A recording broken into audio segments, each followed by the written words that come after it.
Bharatiya Janata party की वरिष्ठ नेता और विधायक मालिनी गौड़ ने प्रधानमंत्री नरेंद्र मोदी को उनके जन्मदिवस पर हार्दिक शुभकामनाएं दी। उन्होंने कहा कि मोदी जी आज विश्व नेता के रूप में स्थापित हो चुके हैं और उनके दीर्घायु की कामना पूरे देशवासियों की ओर से की जा रही है। मालिनी गौड़ ने बताया कि एयरपोर्ट पर उनसे मुलाकात के दौरान प्रधानमंत्री ने आत्मीयता से हालचाल पूछा और आशीर्वाद दिया। वहीं विधायक ने कहा कि मोदी जी के नेतृत्व में देश निरंतर प्रगति के पथ पर अग्रसर है। उनके कार्य विचार पूरे समाज को प्रेरणा देते हैं। उन्होंने कहा कि 17 सितंबर से लेकर गांधी जयंती तक सेवा सप्ताह के अंतर्गत विभिन्न सामाजिक और जनहितकारी कार्यक्रम आयोजित किए जाएंगे। इस अवसर पर खजराना मंदिर में प्रदर्शनी, फिल्म प्रदर्शन और मॉडल के माध्यम से सेवा कार्य को दर्शाया जा रहा है। मालिनी गौड़ ने कहा कि मोदी जी के नेतृत्व और उनके समर्पण से हमें ऊर्जा मिलती है और भारतीय जनता पार्टी लगातार उनके विजन को आगे बढ़ाने के लिए कार्य कर रही है। उन्होंने विश्वास जताया कि प्रधानमंत्री लंबे समय तक देश की सेवा करते रहेंगे और समस्त भारतवासी उनके साथ हैं। हमारे बहुत ही लोकप्रिय प्रधानमंत्री हमारे अपने, उनका 17 सितंबर को जन्म दिवस है।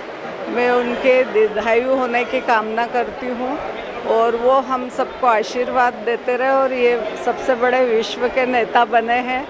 तो इसी तरह इस देश को ग्रोथ बढ़ाते रहे। और आज मेरा मिलना भी हुआ एयरपोर्ट पे।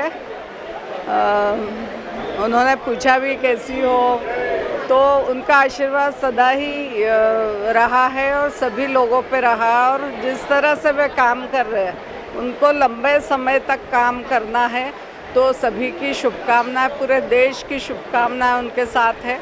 आज बड़ा कार्यक्रम धार में था और आज खजराना मंदिर में भी प्रदर्शनी का, उनकी प्रदर्शनी और एक फिल्म भी दिखाई जा रही है मोदी जी पे। इस प्रकार से सेवा सप्ताह के रूप में 17 सितंबर मोदी जी के जन्म दिवस से गांधी जी की जयंती तक ये कार्यक्रम चलते रहेंगे। अलग अलग कार्यक्रम हमारे पार्टी ने तय किए, वो सब लोग मिलकर करेंगे। समाज हित और देश हित में काम करने की किस तरह से प्रेरणा मिलती है? मोदी जी तो एक अलग ही दिव्य आत्मा हमारे बीच में आई है और जिस प्रकार से वो इस देश का काम कर रहे हैं, उनसे हमको प्रेरणा मिलती है और उनकी प्रेरणा से हम लोग सब भारतीय जनता पार्टी का काम कर रहे हैं।